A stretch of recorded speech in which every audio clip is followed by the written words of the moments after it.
Hello and welcome to the Agency Leadership Podcast. I'm Chip Griffin. And I'm Jenny Dietrich. And Jenny, I expect that we are going to take the next 60 hours to record this and get this show exactly perfect. We're just going to 60 keep going hours. and going and going. No breaks, no sleep, no snacks, nothing. You will not want to see me at the end of 60 hours if that's the case. Not good. Yeah, I'm not sure I look good at the start of the 60 hours, so probably another 60 wouldn't I would help be that. cranky, hungry, tired. But it does bring about the question. I mean, the agency industry has a well-deserved reputation built up over many decades Yes, for often being a very difficult place to work. And we've talked about this correct. before about how agencies don't price correctly, which means they can't staff correctly. And so people have to work all sorts of extra hours and that kind of thing. It's one of the reasons why one of the first things I ask a new agency owner is, how often do your employees work more than 40 hours a week? And if they tell me all the time, I know we've got a fundamental problem, probably with pricing, but certainly with resourcing. And I think the biggest problem, though, is that a lot of agencies pretend this is not what they are. And so in the hiring process, they are not clear about this. And what I want to talk about today is to encourage you to be open and honest about the work environment that you actually have. If you are a place where you're expected to work 60 hours a week because it's the only way that the business can make ends meet, at least be honest with your employees about that up front. And it is something a number of months ago, I think it was David C. Baker shared a job description that someone had posted for an agency job. And it basically said, we are a sweatshop. I mean, it went through in excruciating detail what the expectations were. And it sounded like an absolutely miserable place to work. And most people chimed in and said, this is just awful. And I said, well, on the plus side, they're at least being honest about it. And so I think that you need to be honest with yourself about the work environment that you have and then communicate that honestly to prospective hires. So they know, good or bad, what they're getting into. Yes. And if you are that kind of place and you are communicating it honestly and transparently, great. But you also have some work to do because expecting employees to work 60 hours a week consistently is not going to fly. So to your point earlier, there are some fundamental issues in this. You're not pricing correctly, you're not resourced correctly, you're not scoping correctly. There are a lot of things that are happening at your level as the agency owner that is not happening correctly if your employees are consistently working more than 60 hours a week. In fact, more than 40 hours a week. That's just not, it's not okay. And, I grew up in the big PR firm world. We were expected to bill 40 hours a week. Our admin work was about 20 hours a week. And then we had another 20 hours a week of new business, at least. And that's if you wanted to be promoted. And so I think a lot of us come with that expectation of this is what you have to do. But as we talked about last week with the younger generations, they're not going to do it. And good for them because they shouldn't do it. You shouldn't be working more than 40 hours a week, and they shouldn't either. Yes, I mean, it is certainly not the right thing to do, but I think that if you are doing it, you at least need to Mhm. communicate that expectation. And I think, Absolutely.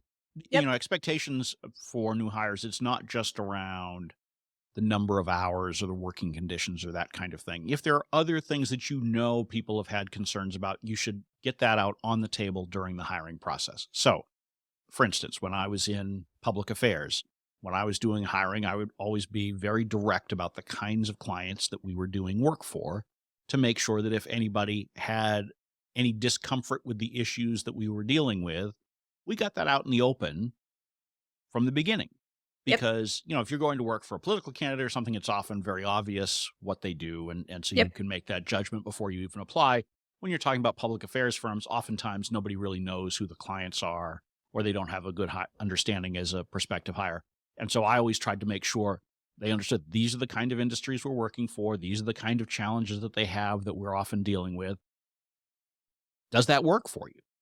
And so I think whatever those issues that exist within your business that might cause anxiety or problems down the road, get them out in the open before you've brought them on board. Don't go into this process of hiring where you make it sound like you're the best place to work and everybody gets to kind of do it. Because every one of us has warts in our businesses. There is no perfect business out there, and we've all got our idiosyncrasies. I certainly Yep. People can see mine because I share most of them on this podcast and elsewhere. Yes. But you want to make sure that there is that good fit and that you're sharing enough in the hiring process that the expectations are absolutely clear. Yeah, because I think what happens if you don't is you, as the agency owner, get frustrated a day in, a week in, a month in, 90 days in when somebody is not performing at the level that you expected them to. And it's because you didn't communicate your expectations. So we tend to have these expectations. Oh, well, they're going to work 60 hours a week and they're going to be fine about it. And they're going to put their heads down and work hard. And they're not going to expect feedback unless it's, constructive criticism. And they're going to not going to expect a promotion within 6 months. Like, we have all these expectations in our head. And you're exactly right. We should say, this is what we expect. We work Monday through Friday, 9 to 5 with an hour lunch. We expect you to bill X number of hours a week. We expect that you will not be promoted in the first year. We expect your first 90 days will do this. Like, line out what those expectations are. And then you will attract the kind of people that are a good fit for your business. And then you, as the agency owner, won't be frustrated because they're not living up to your expectations. Right. And so, if you're sharing all these expectations and it's even things like, what availability do you expect outside of normal working hours? If you email them on the weekend, what do you expect? Now, we would sit here and tell you, you generally shouldn't Should expect your not. employees to Right. respond nights and weekends. But there are certainly agencies, if you're in crisis, if you're in some kind of public Sure. affairs type work, there are certain spaces that you're in where that becomes necessary. And so at a minimum, you need to be communicating that and helping prospective hires understand what they're getting into. And I think part of the challenge is that most agencies, particularly small ones, when they're out hiring, they are so desperate to get the resource in because everybody waits, or most people wait too long to hire, Fair. Yep. which in general is good. You want to be conservative on hiring. But if you wait till the point where it's a crisis, where your team is completely overloaded, where you're not able to meet client commitments because you don't have the staffing, you will tend to do everything you can to get someone in the door. And that often means really sugarcoating what reality is. And that may get the person to come in the door, but it's not going to keep them around very long, and it's not going to make them happy employees. And so you need to be thinking about these kinds of things. And I mean, expectations are so important on all levels, right? I mean, it's why a lot of client Sure. relationships fail. Yep. It's why a lot of employment relationships fail. Be clear about it, because there are people out there who will be okay with it. There are people out there who don't mind you reaching out to them as an employee nights or weekends. Find those people. Yep. There are even plenty. I mean, early in my career, I had no problem working 60, 70, 80 hours a week. I Right. enjoyed what I was doing, and those people absolutely exist. Yep. Find them. Don't try to fit someone in who is not comfortable with that, who is not happy with that approach. That's Right. just not going to work for anyone. When I started my business, I had an employee who was he was a great employee. He did a really good job.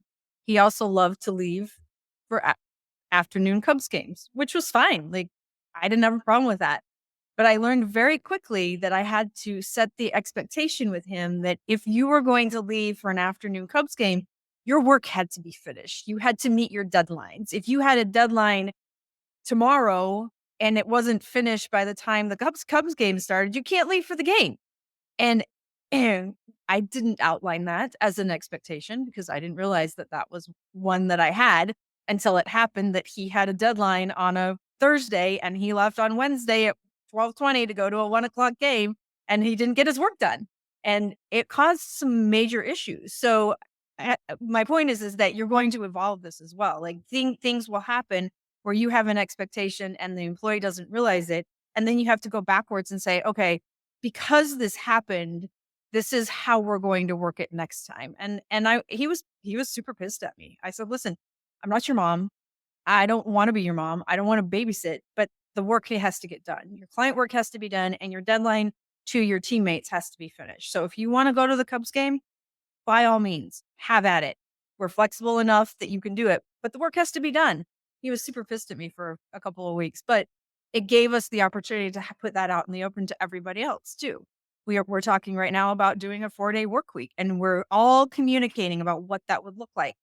The agency has to be open 5 days. So, everybody, of course, wants a Monday or a Friday off, right? That's not possible. So we're right now trying to figure out what those expectations are. I also, as the agency owner, would like a Monday or a Friday off, right? So what are those expectations and how are we going to do it? And we're working through that as a team to figure out what that looks like. Because we don't know. This is the first time we're doing it, and not there aren't many agencies or businesses out there that do that right now. So there isn't a sort of a template to follow. But when you have an organization where you're open and you're transparent, you can have those kinds of conversations about what your expectations are and receive feedback from your team too, to include it in, and then you can include that in your job description as well. Yeah, and I love that you said that you didn't realize that you had an expectation until you did. Right. And so I think that that's a key part of this is you want to learn from you're not going to get everything right with your first hire and communicating the That's right. expectation. But as you do more hiring, as you manage more employees, you start to see where are those things that cause friction? Where are those Yep. things that Yep.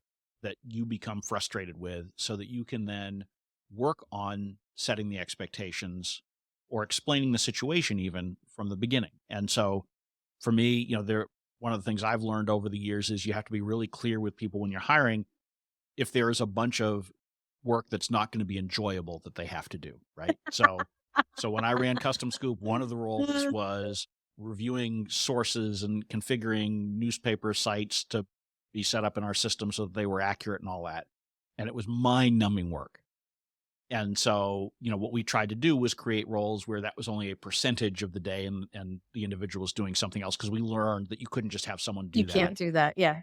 all day long. But Yeah. every agency has things that are not fun to Sure. do that are Sure. and you need to be really careful that you are being clear with your prospective new hires about what they will really be doing and share with them what a typical week work looks like. So don't make it sound like they get to, do a lot of high level strategy if what they're really doing is, maintaining media lists every day. Yep. That is a recipe for disaster because someone is coming in thinking they're doing this big picture thought stuff and you've probably found someone really talented who's interested in that. And now you're telling them you have to maintain media lists, you have to just, send out blast emails every day. These are not the kinds of things that they Oof. were necessarily told in the beginning. So you need to be clear about that when you're setting those expectations and hiring. Yeah. If you hired one of us and you said, "Okay, you're gonna do strategic high level work," and then you got into the role and found out you were maintaining media lists, like, that's the fastest way for me to be like, "Peace out.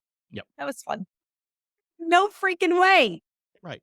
Well, and that comes down to your expectations have to be aligned with what you're actually hiring. Right. So, this was something again that I learned the hard way. I hired a lot of assistants over the years back in the day when, physical offices and travel Mhm. arrangements. Yeah. But I would often expect that they would be able to do that, but then also help me with research or other things. Sure. The problem is that people who are good at one or enjoy doing one are often not good or enjoy doing the other. And so I learned the hard way that it was really hard to mesh those two jobs together because even if they could do the admin side, if I was having them do the other stuff that was more exciting, they would tend to gravitate over and prioritize doing that work. And so I was always having to pull them back and say, no, but we need to get this But done too. I need Right. to go to DC Right. And so, tomorrow yes, and I don't have a flight. I'm or a people off. hotel. Right. Start with the flight. At least if you get into Right, town, right, that right, that yeah. that usually helps. Most of the time, unless it's around inauguration, you can get a room somewhere in the DC metro area. But these are the things that you need to think about so that when you're communicating those expectations, it's a realistic expectation. Right. If you find that you're out there and talking to prospective employees and they all say, no, pass, not interested, then you need to think about, have I designed this role in a way that it gets me what I need as an agency owner, but it's also something that is realistically available out there in the marketplace. Sometimes you need to make adjustments to whatever you're hiring so that you have that mesh between what the talent pool has and what you need. That's super good advice because I think that goes for a lot of things that we do in our agency life too. Pricing, scope of work, all of those kinds of things. I always know that when I price something and the prospect doesn't balk at it or try to negotiate, that it's too low. And so I will say to myself, oh, okay, so next time when we do this, we're gonna up it up. And I continue to increase the price until somebody goes, "Oh, well, can we maybe talk about, negotiating this or what the scope of work looks like or something like that?" And then I know I've hit the right price. Same thing with this. If you're out there and you're completely honest about what the job is and you say, "We expect that you'll work 60 hours a week and some of that will be nights and weekends and this is what we expect," and you're attracting candidates, then it's probably okay. I have a niece that has my work ethic, and she's like, "That's great. I would love to do that. I would love to work 60 hours a week because I know that I'm contributing to an organization." So they do exist. That's for sure. Yeah, and if you're being honest about it, you'll find those good fits. Yep. If you're not honest about it, you're just creating problems for yourself that will only get worse over time. Yep. And so, being really thoughtful about this and I mean, even things like, what level of control do you want to have? I mean, there are a lot of agency owners who are micromanagers. Yep. If you're a micromanager, you don't necessarily have to come out and say, I'm a micromanager, but you should be communicating that you have very high standards and expectations and you review everything that goes out and then someone can decide if that's for them or not. I mean, if I had to have every one of my, emails or drafts reviewed by a boss, I'd be like, pass, thanks. Yeah, I'm pass, good. right. I'm good. I Right. can I can handle that stuff. And if you don't think I can, then I'm not the right fit. Yep. And unfortunately, most prospective hires are not going to be honest with you, so you need to be honest with them so that they can at least make an informed decision and help them to, I mean, even share with them, what those early days are going to be like, because there are some, particularly in small agencies, occasions where, in fact, many occasions where you just want to throw them into the deep end of the pool and you want them to contribute from day one.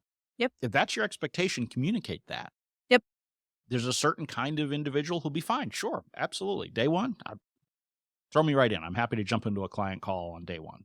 Yep. There are others who are like, well, hold on. I need to, you need to get me up to speed to teach me this and that. And I need time to acclimate to my colleagues and be honest.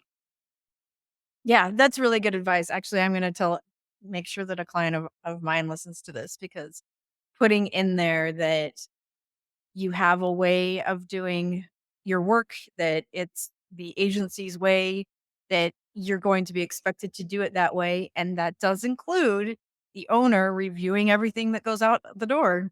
That should be in the job description. I think that's really good advice. So I'm going to make sure she listens to this. And there are a lot of small agency owners who want to review absolutely everything. Oh, yeah, That, for that's sure. that's a separate conversation, something Yep. we've touched on before. You Yep. absolutely shouldn't be doing that. But if Nope. you're going to do that, if you can't let go of it, Yep. at least let people know Yep. that you can't let go of it.